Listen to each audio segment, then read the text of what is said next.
is my favourite source for royal news, and quite right, not that we're biased.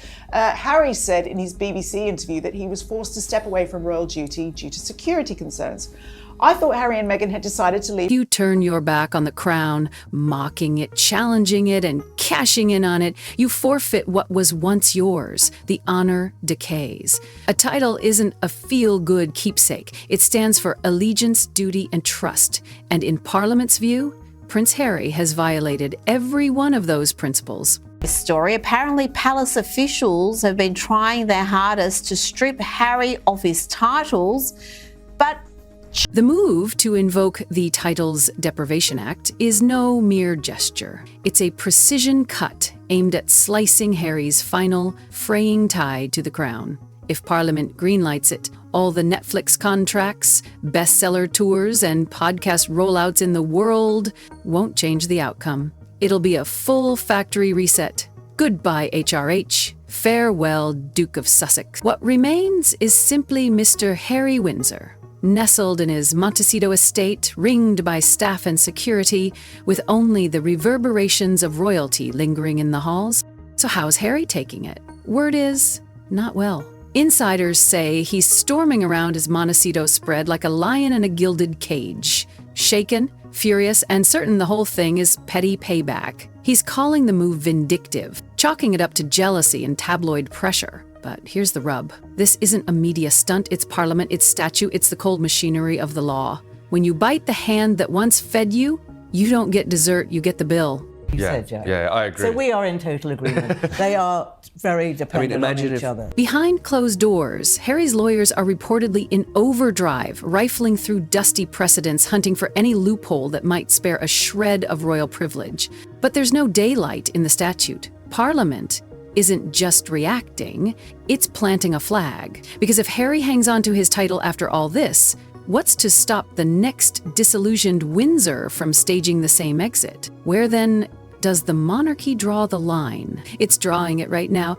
Meghan's camp hasn't gone mute. They've turned up the volume. Her advisors accuse Britain of bullying, racism, and a calculated effort to muzzle a biracial woman who dared to speak out.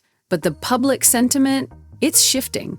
Many say this isn't about skin color, it's about protocol and respect. You can't bank millions by broadcasting royal grievances, then expect the very institution you scorched to polish your crown afterward. He does not distinguish between private or commercial use of the HRH. It reads, with the Queen's blessing, the Sussexes will continue to maintain their private patronages and associations. Let's be honest. This wasn't their first heads up. Queen Elizabeth spelled it out. Step back from royal duties and the perks vanish with them. No HRH styling, no taxpayer-funded security, no turning the royal crest into a cash logo. Harry and Meghan nodded, thanked everyone, and then lit the fuse on primetime TV. Since that Oprah sit-down, each public salvo has only grown louder, each reveal sharper. Now the House of Lords is effectively slamming the gavel and saying, we're done. Look at the sequence of events. Harry loses his court bid for taxpayer-funded security, and mere hours later, he's on the BBC, voice quivering, pleading for reconciliation. Reconciliation after a memoir that painted his brother as a brawler, his stepmother as a plotter, and his father as an absentee. Forgive us if we're unmoved. Harry and Meghan of their royal titles. The New York Post is reporting that locals in the UK say enough is enough, especially after Prince Harry's disastrous BBC interview, which aired. During that same interview, Harry casually remarked that he's unsure how much time his father has left. A morbid aside that left viewers cold. To critics, every soundbite, every art-directed photo at Diana's grave feels like another calculated chess move in a match only Harry still thinks he's winning. The United Kingdom, it's left the board.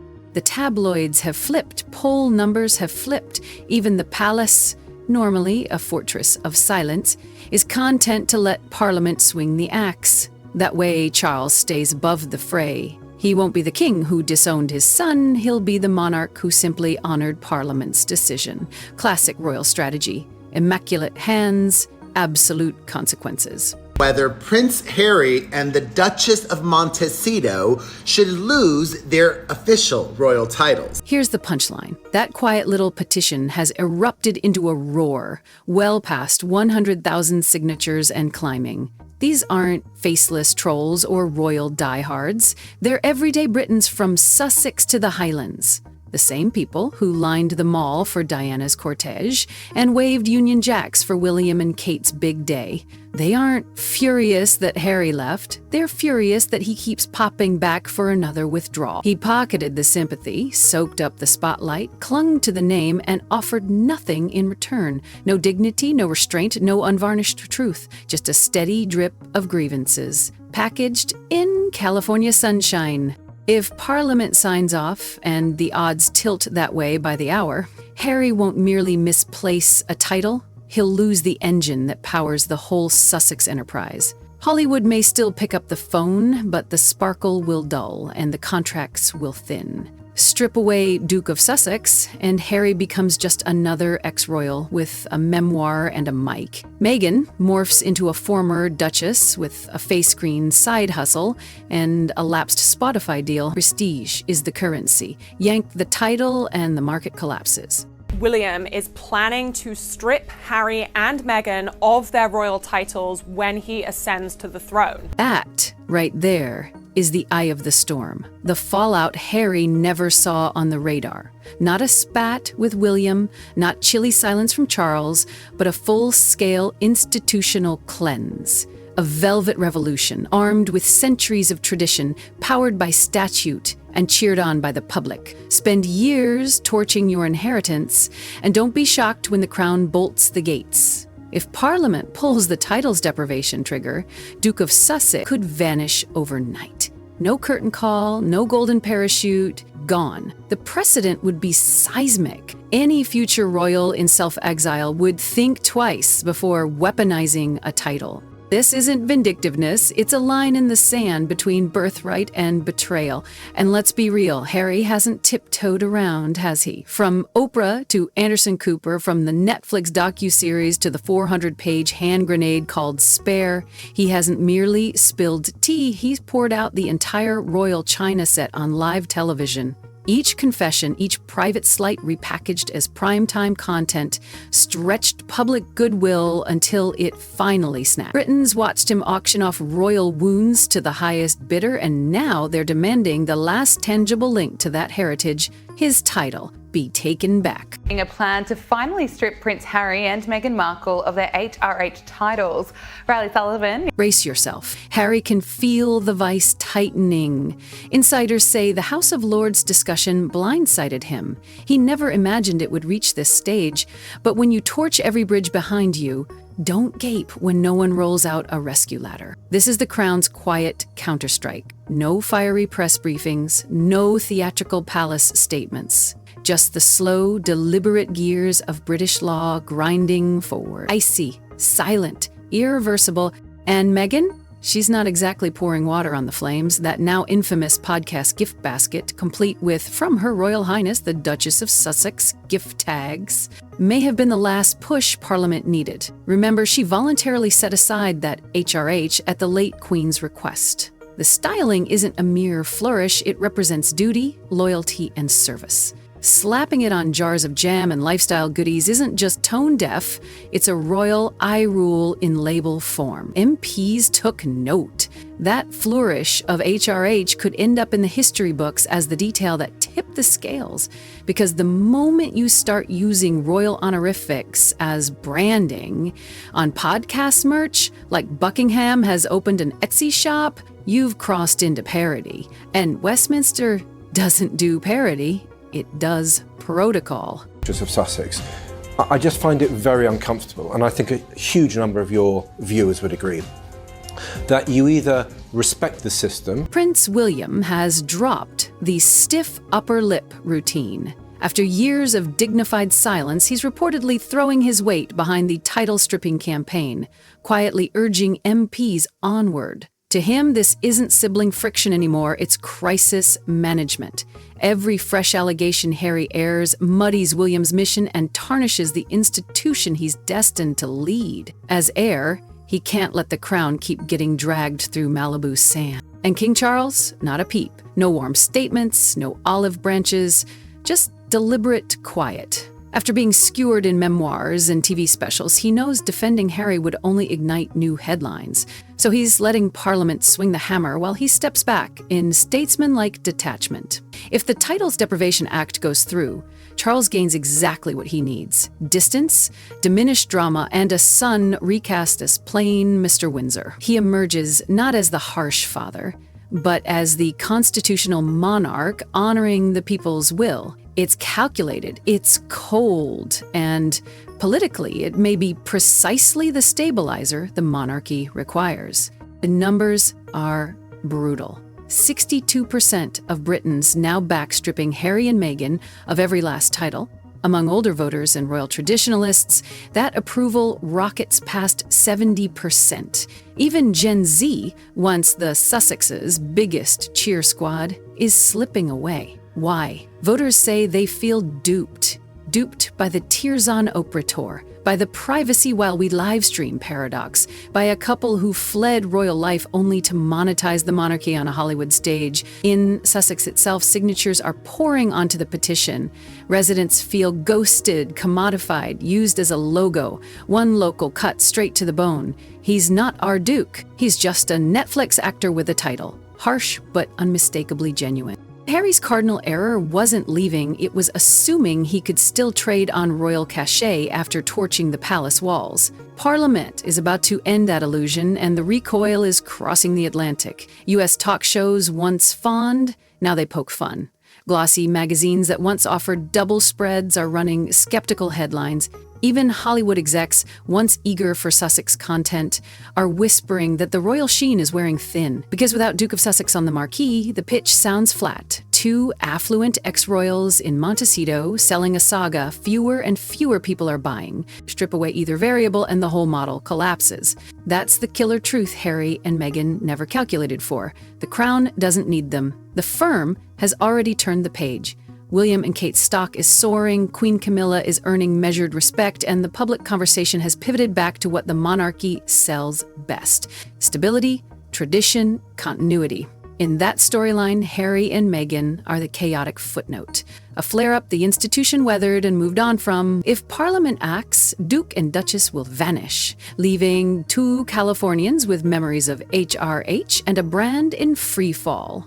Westminster is now center stage. The petition rockets upward, the debate intensifies, and the legal cogs grind methodically forward. Harry watches from Montecito, angry, helpless, finally grasping the risk of turning a crown into clickbait. He set out to change the system. Instead, the system is poised to redefine him. Westminster's gears are clanking and the tremors are rattling all the way to Hollywood boardrooms. This isn't a tidy family feud wrapped in ermine, it's an institutional line in the sand. Stripping the Sussexes of their last titles would broadcast a single thunderous message. Royal privilege is not a tradable asset for book tours and streaming deals. In an age of clickbait crowns, Parliament is staging a reassertion of centuries-old tradition on modern terms with modern teeth. Trust, not celebrity. Senior MPs argue Harry's on-air grievances and courtroom gambits reveal a man who no longer sees Duke as a duty, but as a branding tool. That, they say, disqualifies him as a trusted emissary of the crown. Precedent over pity. If Harry keeps the title after torching protocol, future disgruntled royals could follow the template. Cash the crest, dodge the costs. Lawmakers want the drawbridge up before that happens. Optics of restraint. Each time Harry appears on camera, voice trembling, grievances spilling, he looks less like a charismatic ex-prince and more like a loose cannon. Parliament worries the public will equate that volatility with the institution itself, if the title remains intact. Security justification gone, his failed bid for taxpayer-funded protection underscored the contradiction of wanting royal privileges without royal responsibilities. MPs see title removal as consistency, not vengeance. In short, Westminster isn't just addressing a rogue duke, it's inoculating the monarchy against future brand-building breakaways. If the Titles Deprivation Act is invoked, the message is unmistakable. Crowns are earned through service, not streamed for profit. Several MPs are adamant.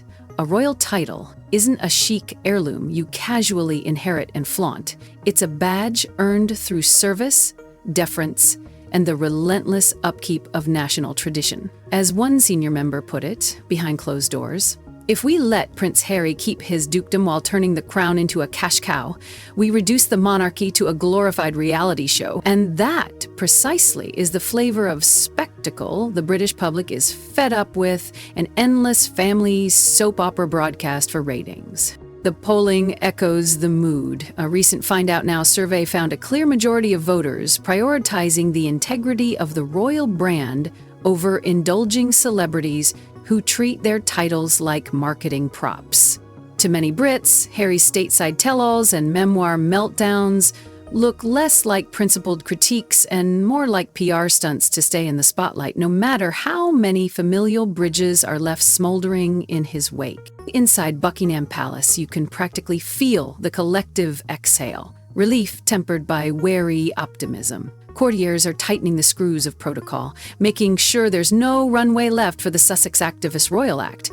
Even William and Kate, insiders say, are quietly delighted at the prospect of a leaner, cleaner monarchy. Stability is the crown's core currency, and it's impossible to maintain when two headline grabbers keep hijacking the news cycle. Once the self-styled maverick who walked away from tradition, Harry briefly soared on the Megxit mystique, but that rebel shine has dulled. Clinging to royal titles while lambasting the institution now smacks of double standards.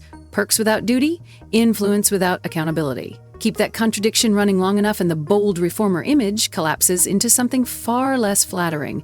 An ex-royal relic still shaking the family tree for relevance.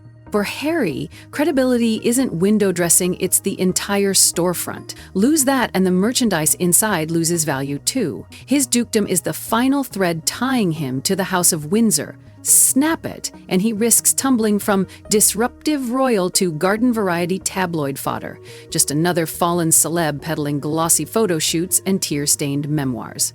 Media analysts are blunt. If Parliament yanks the title, the Sussex brand doesn't merely wobble. It collapses. In place of a storied pedigree, you're left with two well-heeled Californians hustling for airtime, a downgrade that quietly suits the monarchy far better than constant headline war. Stateside coverage is catching up to the British mood. Outlets that once celebrated Harry as a trailblazing modernizer now roll their eyes at his royal hang-ups. Late-night hosts who previously fawned are cracking punchlines. Lose the dukedom in London? No problem. Grab a plastic crown on Hollywood Boulevard. The joke lands because the audience is done rewarding contradiction. In 2024, disruption without authenticity falls flat. And consistency is Meghan's PR polish is losing its shine. The carefully curated persona, equal parts Hollywood glam and girl next door, can't deflect the growing backlash. Critics say she's leveraged her royal connections to hawk everything from luxe skincare to cookbook tie-ins, turning the crest into a sales logo. Each time she slips HR into a gift tag or interview Chiron, despite promising to shelve the honorific, it lands like a slap, a reminder that the modern independent woman branding still leans hard on a monarchy the public is tired of seeing commercialized. Across Westminster, the conversation has taken on a distinctly historic timbre. MPs are dusting off the Titles Deprivation Act of 1917, a relic once used to strip wartime traitors of their honors, and arguing it's the exact tool needed to safeguard Britain's heritage today. Their logic: if Harry is allowed to keep cashing in on Duke of Sussex while hammering away at the crown's dignity, every future black sheep royal or fame-hungry influencer will see a green light to do the same. Invoke the act now, they say, and you draw a bright red line. Royal status is earned through service, not merchandised for profit. This fight isn't just a legal scuffle over dusty statutes or a history book footnote. It strikes at the core of what the monarchy is meant to be, a unifying symbol steeped in duty and tradition. When a prince treats his title like body armor, leveraging it to lob grenades at his own family, spin controversy into cash, and market himself as the antidote to royal restraint, he corrodes the very foundation of an institution built on selfless service and continuity. The pushback now echoes far outside the UK. International outlets spotlight the saga as proof that royal privilege still comes with non-negotiable rules. Some frame it as a victory for age-old principles. If you want the cachet of a crown, you live by its code. Others cast it as a cautionary tale about celebrity culture crashing into constitutional gravitas. Mix them recklessly and real consequences follow. Consider Nigeria, where Harry and Meghan once tried to trade on a tenuous ancestral link. Government officials politely but firmly declined the overture, viewing it as cultural appropriation wrapped in royal branding. In that context, stripping Harry of his title becomes more than a domestic correction. It's a global declaration of where post-royal celebrity ends and genuine responsibility begins. As debates ignite across media outlets, talk shows, social media platforms, and the historic chambers of British Parliament, one truth stands out. The Sussex saga is far from resolved. Each headline, public statement, and viral meme ramps up the pressure on Harry and Meghan to defend their place in today's world. Their struggle transcends wealth or fame. It's a deeper quest for identity, a clash between personal ambition and inherited duty, a challenge to balance self-determination with the weight of historical obligation. If Parliament's decision to strip his title becomes final, Harry could face a future where his royal status, once a key to global influence, becomes a mere relic of a bygone era. Stripped of the mystique that once made him a symbol for millions of disenchanted supporters, he may find the dream of breaking free replaced by the stark reality of fading relevance. The coming months will unleash a torrent of analysis, opinion pieces, and fiery debates. Social media will erupt with hashtags like "Strip the Crown," "No More Royalty," and "Windsor Exposed," fueling a digital frenzy. Polls will spike, petitions will gain momentum, and Sunday roasts across Britain will spark heated discussions about the meaning of royalty in the modern age. For now, Harry faces mounting pressure to either bridge the growing divide with the monarchy or accept that the world may move forward without him as a steward of royal tradition. Harry's next moves, whether a bold bid for reconciliation, a reinvention of his identity, or a quiet withdrawal from the spotlight, will shape not only his own path, but also the future of the institution he once represented. One truth remains clear. When centuries of tradition and the expectations of millions clash with one man's drive to redefine his legacy, the result is more than a personal crisis. It's a cultural upheaval. The tremors of this conflict are reverberating worldwide. The Sussexes' saga is far from over, as their struggle with the crown, the media, and public opinion enters a precarious new chapter. In an era where a single tweet or TV interview can shift the tide of public sentiment, the future remains uncertain. Can Prince Harry mend his fractured identity? Will he and Meghan redefine what it means to be royal, free from the contradictions that have marked their post-royal journey? Or will this moment sever their final ties to the monarchy's legacy? Only time will reveal the outcome, and we'll be here, tracking every headline, development, and social media post. In this high-stakes clash of royal identity, every move matters, and the stakes just got higher. Stay with us as we follow this gripping drama, where history, honor, and ambition collide in a battle that could redefine the monarchy. For now, we want to hear from you. Like, subscribe, and share your thoughts in the comments. Will the House of Lords succeed in stripping Harry's titles? What does this mean for the monarchy's future? We'll keep you updated on this royal roller coaster, and you won't want to miss the next twist.